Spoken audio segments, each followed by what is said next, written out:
you can pause right there, and I just want to introduce, we're reading on page 22 of the Prologue in 9th grade Lit, and would you mind just finishing it, and then we'll explain.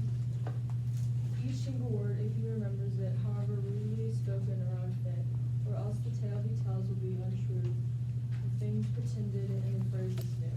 He may not flinch, although it were his brother, he may as well say one word as another. And Christ himself has spoke broad in the holy writ, and there is no scurrility in it. And Plato says, for those with power to read, the word should be as cousin to the deed. Further, I beg you to forgive me if I neglect the order and degree. And what is due to rank in what I've planned, I am sure of wit as you will understand. All right, so this is an important point he's making, and we need to identify where are they right now. Where's Chaucer, and where is the story right now? There's a specific, stories have to have places, a setting. So what is the setting of the story at this point? He told us in the first stanza, and now he's telling us again. Anybody know what that would be? Yeah. Okay, that's the town, which is right outside London. It's probably a suburb of London. But where else, more specifically, are they in Southwark? Yeah, it's an inn. It's called the Tavern. All right, so he's reminding us where they are. The next question is, do you know what that word means, disclaimer? You know what a disclaimer is? What's a disclaimer? It's a warning from the beginning of something that may be considered like either like offensive or unsuitable for certain audiences. Okay. And like movies and stuff specifically. All right, so it's another way to put that. Anybody have a note? It's not taking responsibility for something. So the warning is that if something happens to you in using this product or watching this movie or whatever, we're warning you in advance. And so we're not gonna pay for your bills. We're not gonna. It's up to you. You can leave right now. So it's a warning in advance of something. And so, ever seen one? If you've ever been to a Major League Baseball game, I don't know if anybody's ever been to a Major League, maybe even a minor league baseball game in Greensboro. I don't know if they do it anymore, but on the back of every ticket is a disclaimer. And the disclaimer is that if you get hit by a ball when you sit here and watch this game, we take no responsibility for that. And apparently, legally, that's all they have to do is tell you that. And so when you walk in there and the ball hits you in the head, you knew in advance that was a possibility. I don't go to that many games, but I try to sit under the netting. My wife gets scared with that possibility. But that's a disclaimer. He issues a disclaimer. Why in the world would Chaucer? What is the disclaimer about? Could you figure out what that was? No baseballs flying around here. You're not going to get hurt reading a book, right? So what in the world? Yeah. It says he's short of wit. Like he doesn't know everything. Yeah, where are you? Right at the end. I'm short of wit as you will understand. Let's go back to the beginning. Further, I beg you to forgive it me if I neglect the order and degree and what is due to rank and what I've planned. I'm short of wit, as you understand. Yeah, he's claiming if I make any mistakes here, if I forget to tell you something, it's just I'm not the smartest guy in the world, which that's untrue, of course. Here's the real disclaimer is this, though. Remember I've told you about the miller? The miller is a guy who likes to tell what we might call dirty stories. He might use words in it that are not right. And so Chaucer is saying, listen, I'm telling you in advance, some of these stories contain some subjects and some words that you might consider, kind of unpolite or obscene or dirty. And he says, I'm telling you in advance that's the case. But what's his excuse? What's his excuse for telling, a story like that? Well, I can illustrate that this way. When I was at Page High School, went to high school there. I like Page High School. but when I was there for 29 and a half years, on an occasion or two, some guy, it was usually a guy, might have been a girl, I think it's probably happened both ways, might have called me a bad name to my face. You can imagine that possibly happening. So Johnny, I don't know, I don't have anybody in mind, said, Mr. Powell, you are or probably didn't say the Mr. Powell, that would be too polite. He'd say, you blank, blank, all right? So I don't particularly like that. That's not appropriate for school. So I get out my pad here and I write a note to the principal and say, Johnny just called me a bad name. I give it to Billy because Johnny's not going to take the note. The note will never get there if I give it to Johnny. So I say, Billy, go give this to Mr. Clendon, and Billy, you got to get out of here. I'm kicking you out of here. And so there they go. 5 minutes later, I get another note from Mr. Clendenin, and Mr. Clendenin is saying, Mr. Powell, tell me exactly what he said to you. And so now I get to say, Johnny called me a blank, blank, blank, blank, exclamation mark. Because in that situation, what's a bad name? I didn't call him a bad name. Oh, you know, he didn't know what he called me. I didn't tell him. I just called it a bad name. So I told him exactly what he called me. And then Johnny gets the appropriate discipline. There are times when you have to just tell it like it is. I want you to write this down. It's on page 23. It's near the end. No page, no line numbers. Apparently Plato said this. He said the word should be as cousin to the deed. Can you find that? I want you to write it on your questions, because that's not a question, and I'm going to perhaps ask you that because I really like it. The word should be as cousin to the deed.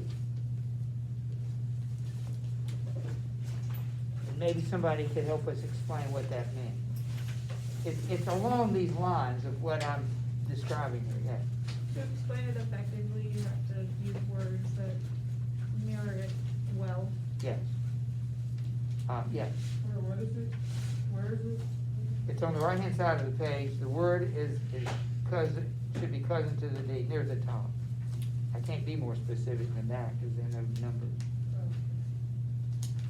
Did you have to write a story for Schaefer paper this year? Yeah. All right. Well, were there any rules about what you could or couldn't say in that story? I mean, it had to be perfect.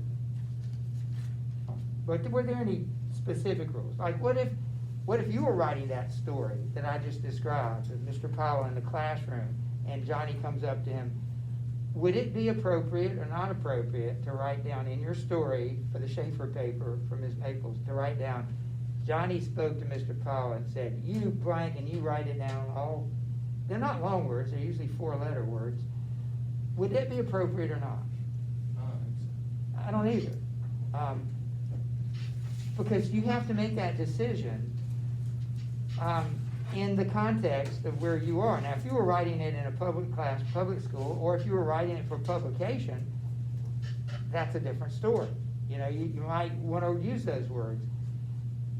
You have to admit, though, to say Johnny called Mr. Powell a bad name is not as effective as writing Johnny called me a blank, blank, blank. So you have to make that choice, and that's the neat thing about writing. You get to make those editorial choices. I just remember that subject used to come up. You know, Mr. Powell, can I put this in my Schaefer paper? It's a bad word.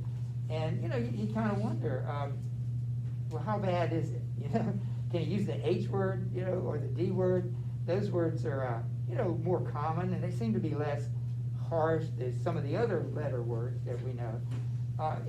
That's just the way the language is. You have to make that decision. But the rule, however, is when you can, you need to say it exactly like it is, because it's usually more effective that way. Yes? What answer 21 again? I don't know. We're still talking about this one. So just keep that in mind. That is a principle of good writing. Can I tell you one other rule that kind of goes? Don't tell, show. That is a basic rule I learned a long time ago about writing. You don't want to tell us what happened. I want you to show me what happened. So instead of, man, this was a great adventure, you know, we had some, tell it from the beginning, like a story. And that's one thing. You know, I've told you this before, but remember back in like the week before Christmas, we spent about 20 minutes at most writing a couple of paragraphs of a Christmas story. Remember that? Well, I went home and I wrote myself a Christmas story. And it turned out to be, it's 11 pages long, type, and it took me a month. It was like a hobby, you know, like I'd go, when I had a few minutes, I'd go to the computer and I'd add to the story. And we'll find this out in a minute. It's hard to be entertaining. You know, do you know anybody that tells good stories? Do you know people like that? I bet you do. That they just, when they start telling a story, everybody listens. And then there are other people that can't do that. And you might be one of them. You know, like, I just don't tell very good stories. Even though it was an exciting thing that happened, somehow I just can't ever say it. My father-in-law lives with us, 96. One thing he's always been good at, all of his life, is telling stories. And you have to, as a teacher, I always like to analyze these things and say, what makes it so good? He's always specific. He's usually funny. But the thing, he always is specific. He'll tell you the name of the street. He'll tell you the name of the man. He'll tell you the name of the equipment. Instead of just kind of glossing over those things, as a man who lived on a street using a piece of equipment, he would always tell it specifically, and those details lend credibility to your story.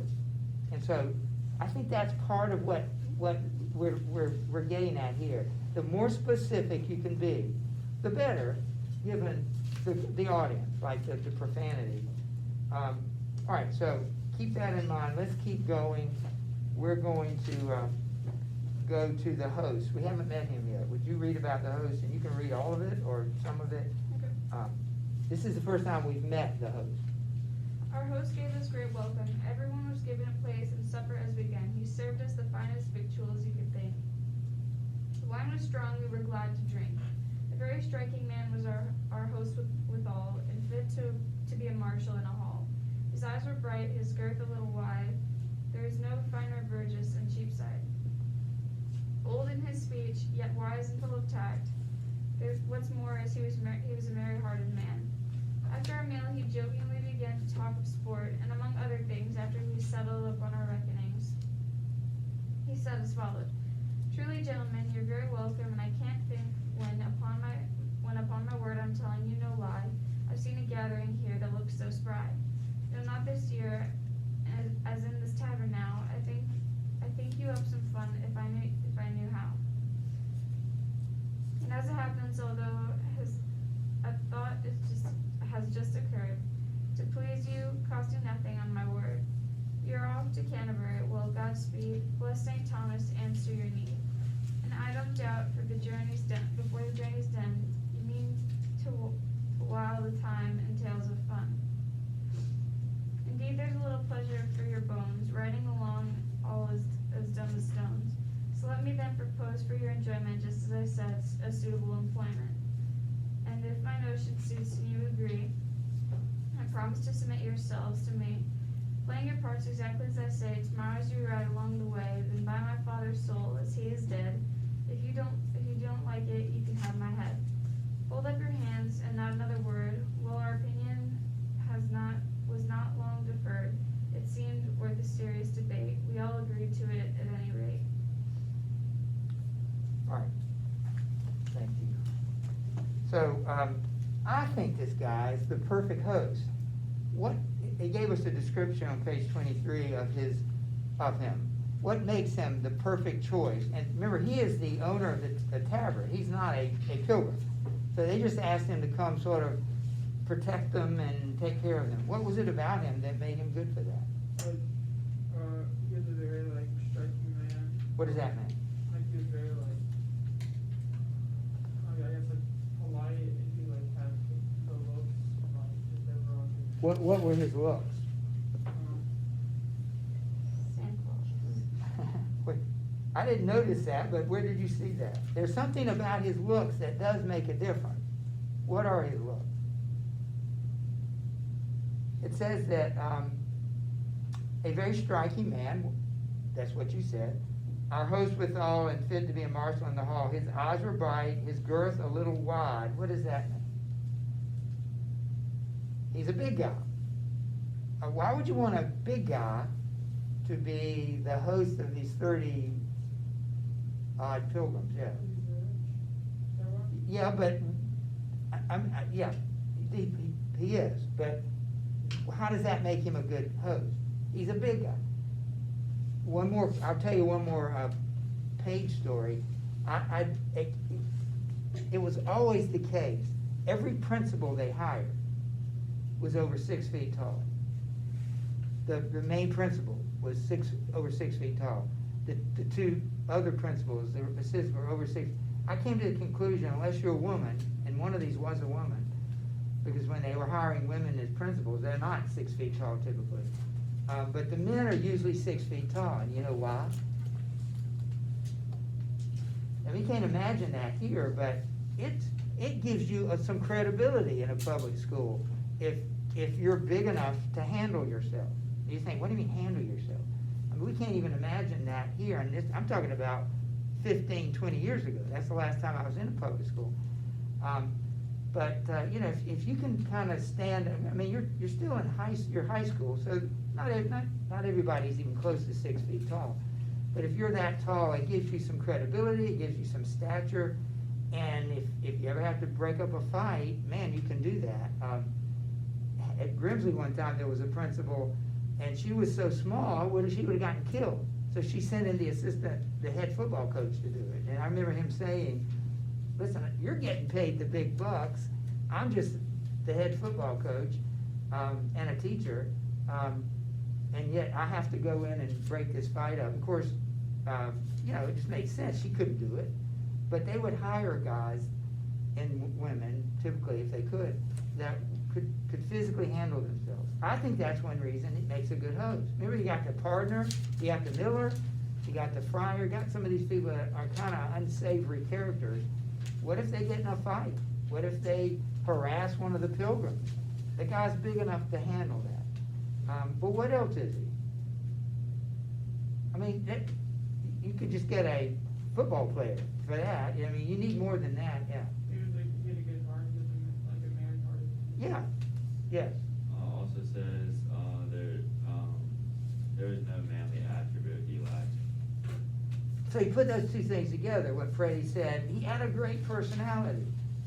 He was a likable guy, but he was also kind of a manly man. I mean, remember the miller? The guy who liked to knock doors down with his head? You know, what if he gets out of control? Who's going to take care of him? So I think he makes the perfect, you know what the word affable means? Ever heard that word? A-F-F-A-B-L-E? That's a good SAT word. Anybody want to tell me? Yeah. Affable, likable, jolly. Yeah, and good with people, sociable, you know, talks with, so being affable and you can handle yourself, that's a pretty good deal. I mean, that's really helpful. I should point out that, if you think about it, Mr.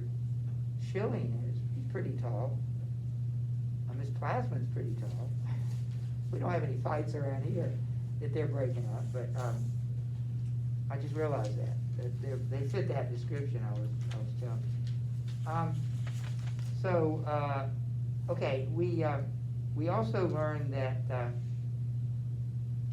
he's the one that came up with the idea of the contest. So let's go to, why don't we go to Kimber? Yeah. Wait, are we into 21 yet? I don't know, what does it say? What said the program says trust the strength of mind? We have not.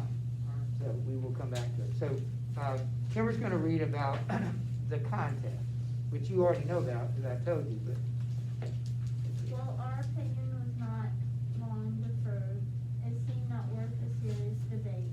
We all agreed it at any rate, and bade him issue what commands he would. My lords, he said, now listen for your good, and please don't treat my notion with disdain. This is the point, I'll make it short and plain. Which one of you shall help to make things slip by telling two stories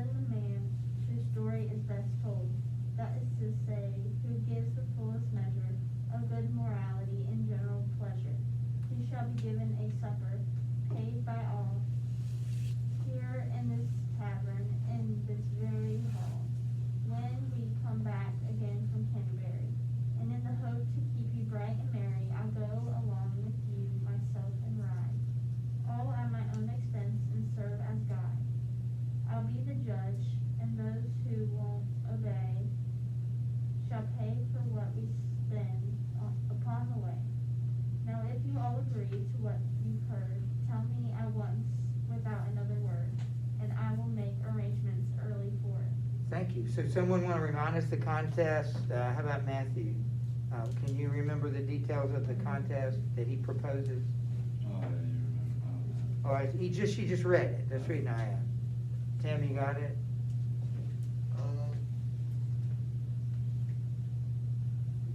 Okay, how about Bronwyn? She probably could tell. They get like a meal if they tell like certain things about like a story, and they have to tell two on the way there and two on the way back. Altogether, 4, and if they win, they get a meal. And who's gonna, we know that yet?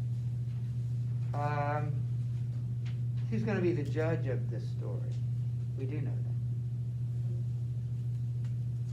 that. Yeah. Chaucer. Well, it actually is the host. I think I heard somebody say that. Chaucer is gonna be one of the storytellers. And that's like having a ringer, you know what I mean by that? You have a pickup game and you don't know who these guys are, and one guy's 7 feet tall, and, you know, that's not fair, you know, where'd you get him from? Well, Chaucer is the ringer, you know, like this is his job, he's a professional writer. You'd think his stories would be the best, but, anyway, let's move on. Tim, you're next. Okay, you're on page 25, that'll save us some time, top of the page. That's where I am, don't worry. I'm worried. Of course, we all agreed, in fact, we swore it delightedly and made entreaty too, that he should act as he proposed to do, become our governor in short and be judge of our tales and general referee, and set the supper at a certain price. We promised to be ruled by his advice. Come high, come low, unanimously thus, we set him up in judgment over us. More wine was fetched, the business being done, we drank it often, and up went everyone, to bed without a moment of delay. So he has to just tell us they all agreed to these rules, they're going to bed, and then the next morning they start. So Matthew, why don't you finish it up for us? Early next morning at the spring of day, up rose our host and round us like a cock, gathering us together in a flock. And off he rode at slightly faster pace, then walking to St. Thomas' watering place. And there our host drew up, began to ease his horse, and said, Now listen if you please, my lords, remember what you promised me. If even song and matins will agree, let's see who shall be the first to tell it tale. And as I hope to drink good wine and ale, I'll be your judge. The rogue who disobeys, however much the journey's cost, he pays. Now draw for cut, and then we can depart. The man who draws the shortest cut shall start. My lord the knight, he said, step up to me and draw your cut, for that is my decree. And come you near, my lady prioress, and you, sir cleric, drop your shamefastness. No studying now, a hand from every man. Immediately the draw for lots began, and to tell shortly how the matter went, whether by chance or fate or accident, the truth is this: the cut fell to the knight, with everybody greeted with delight. And tell his tale he must, as reasonable, because of our agreement and because he too had sworn. What more is there to say? For when this good man saw how matters lay, being by wisdom and obedience driven, to a promise he had freely given, he said, since it's for me to start the game, why welcome be the cut in God's good name. Now let us ride and listen to what I said, and at the word we started on our way. In a cheerful style he then began at once to tell his tale, and thus it ran. All right, thank you. So how do they determine who goes first and who goes first? Abby, how do they determine who goes first?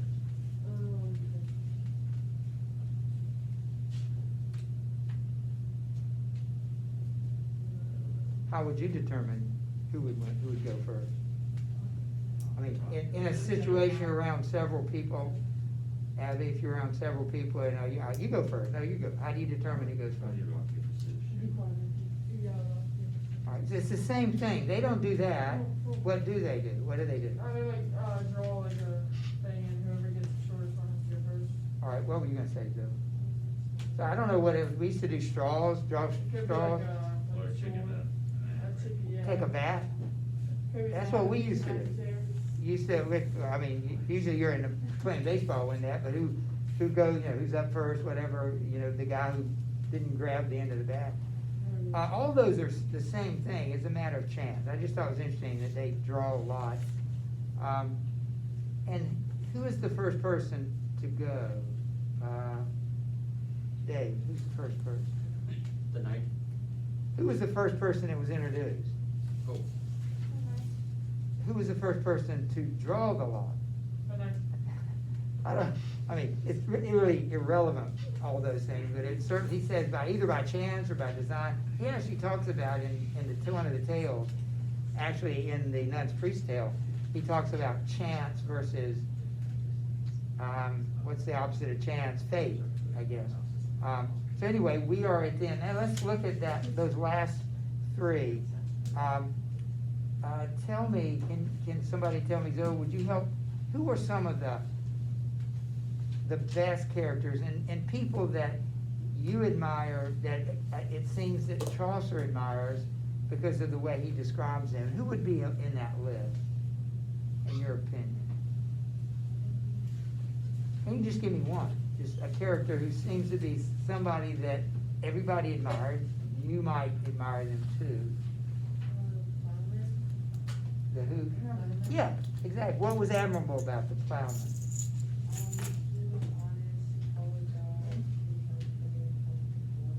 Right, he was brother to the other guy who was admirable. Give me another guy, Dave. The cleric. Yeah, why was he admirable? Well, he seemed to be a devout Christian. And For once, in the book. And I think it mentioned he enjoyed study. He was not materialistic. Yeah, I think you could put him in that list. How about anybody else that's admirable? Kimber. The host. Yeah, we just talked about him. Yeah, he definitely. Anybody else? You've left out one big one, yes. The parson. I don't think you could leave the parson off that list. And why was he admirable? Just because he was a good guy, and there was a bunch of like good adjectives about him, like he preached, was virtuous, humble, not greedy, clean. Yeah, and sort of like the cleric, the parson seemed to be the real deal. He actually believed and acted on what a lot of people claim they believe, but he does it. I would add the knight and the squire to some degree, particularly the knight.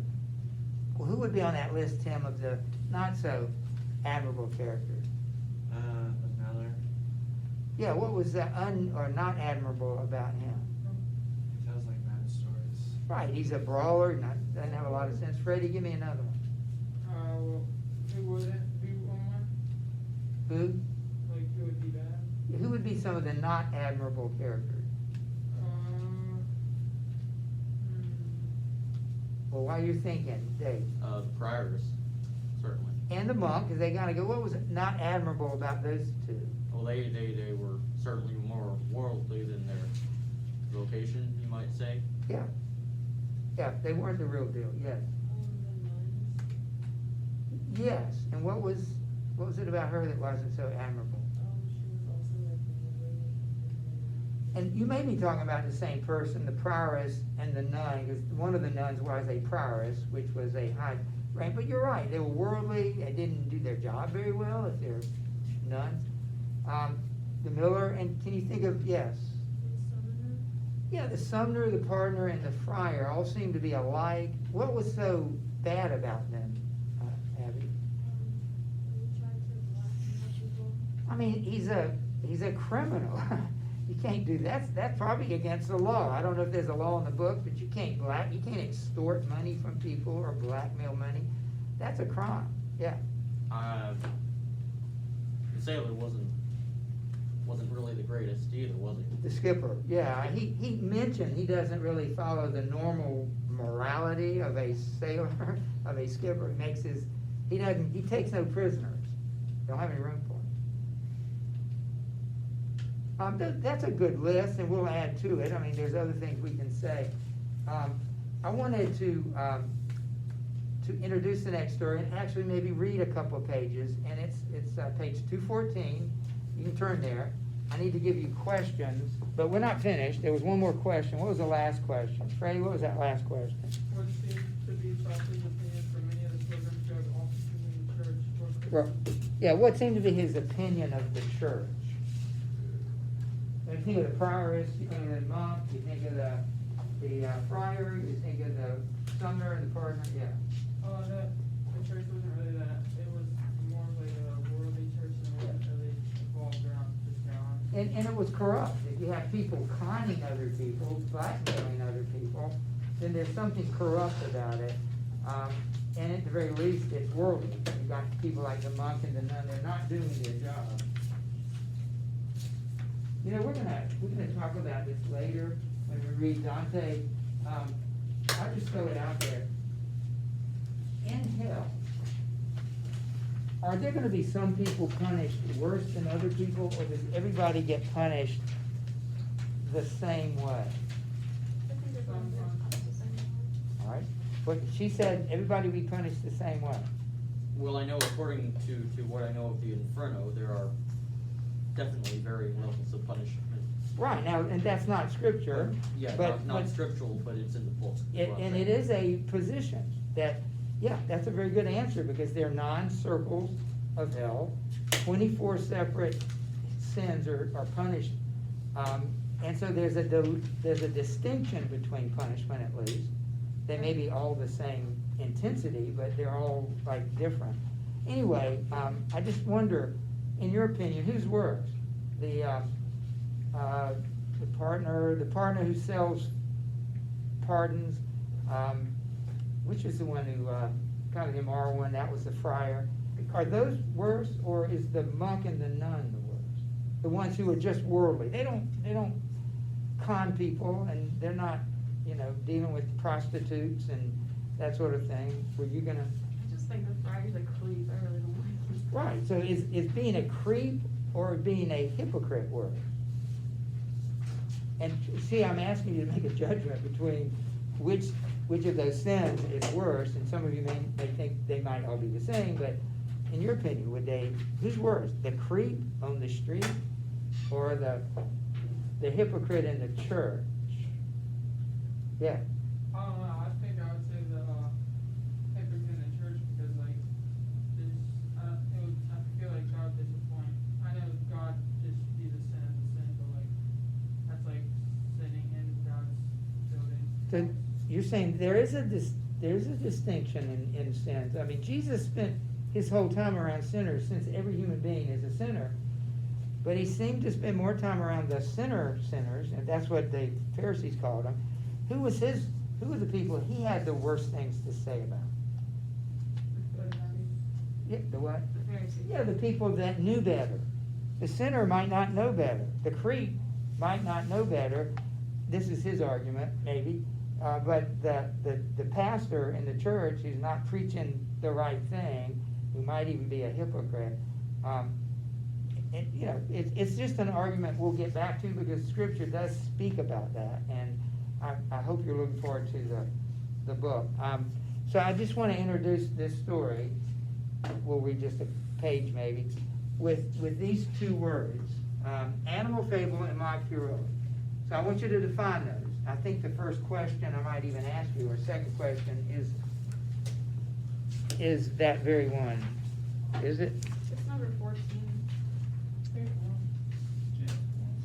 Okay, the questions I just gave you, the first one says define mock heroic and animal fable. Did I give you that one? Does it say that? Yeah. Okay, so I need to define them first. An animal fable, well, is a fable. So what's a fable? You probably know what fables are. Like a made-up story. Teaches All right. you a lesson. It's fiction, but it does what? Teaches you a lesson. Yeah, that's important distinction between that. Not all stories are designed to teach a lesson, but fables are. That's one thing that's what they do. So what do you think an animal fable is? It seems to me all fables are basically animal fables, yeah. It's a fable about animals. All right, what does that mean? Is it really about animals? Well, I'm not interested then, because I love animals, but I don't have anything really to learn about, yeah. Usually like the main characters are animals, or like they portray humans. That's the difference, right? And so an animal fable is where you got animals, but it's not about animals, it's about people, it's about us. But it's the animals that represent people, right? And it also used to represent like specific human traits Yeah. as well. Like if there's a fox, it's probably sneaky. Well, there is a fox. How'd you know that? There's a fox in this story. Oh. That's a good guess. I've got a question. And he is sneaky, because foxes are sneaky. Right, very good. So that's an animal fable. This story is an animal fable. It's also a mock heroic. Basically, you could say a mock epic, if you prefer the word epic there instead of heroic. We know what epic poetry looks like. You could give me, I'm sure right now, if I said, all right, you get an A for the course, and you don't even have to come back. This is a hypothetical. Oh, You get an A for the course, you don't ever have to come to class again. If you can give me the 5 characteristics in the definition of a epic poet. And like I have 5 specific things in mind. Do you remember the definition? And there were 5 elements to that. Do you remember some of them? or isn't it like a long narrative story? That's one, and that actually is 2. It's long, and it tells a story. But it counts as one, yeah. Characters are of noble birth. Yeah, what did we say, what was the term we use? Bigger than life, larger than life, and Yeah. that includes that, they're not normal, average people. Yeah. Supernatural beings, far So- travels. So the heroic deeds are fantastic and might involve the supernatural. far travels. Oh, the vast settings. You have, okay, but we still have the one thing, yes. That's the one we tend to forget. Zoe, thank you for mentioning that, because that's one of the chief things that make this mock heroic, the Nun's Priest Tale, so effective. Because you have animals, and they're not just any kind of animals, actually they are just any kind of animals. They're the most ordinary animals you can imagine, and nothing's more ordinary than chickens. I mean, think about it. I don't know, you may be chicken fans, but as far as human beings are concerned, we think of 2 things. We eat them. That's about it. That their purpose in life is so we can eat them. And think about it. They produce so much. They give their entire selves to us, and they produce eggs that we eat. I mean, my point there is you can't get anything more lowly than a chicken, and yet the heroic characters in the book are chickens, and that's on purpose. He picked sort of the most common, ordinary, lowly animal he could think of. There is a fox, and foxes have a little better reputation maybe than chickens. Oh, we love chickens, we just don't respect them. We don't think much of them. But that's the one thing, that these chickens talk like Beowulf, they talk like Shakespeare, they talk like, epic characters. And that contradiction is, to me, is funny, or at least humorous. You say, you kind of forget that you're talking about chickens here, yeah. Did you ever say the formal definition of a mock heroic? Yeah, it's a mock heroic is a poem that makes fun of epic poets. Have you ever heard of C.S. Forester's Horatio Hornblower? Have you ever heard that? All right, I'm not sure when they were written. I should know more about it. I've heard about it all my life. I think the guy lived in the, let me see, originally. I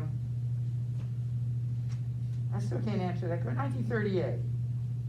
So it wasn't as old as I thought. But anyway, these books, as a child, I heard about these. These are not children's books, but they're great. I just encourage, if you're interested in the sea and naval warfare and things, I can't tell you why I am.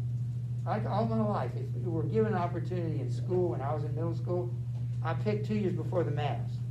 In high school, I picked Herman Melville about the sea. In college, I picked Joseph Conrad, who wrote about the sea. I don't know why, I've always been fascinated. I've never been on a boat.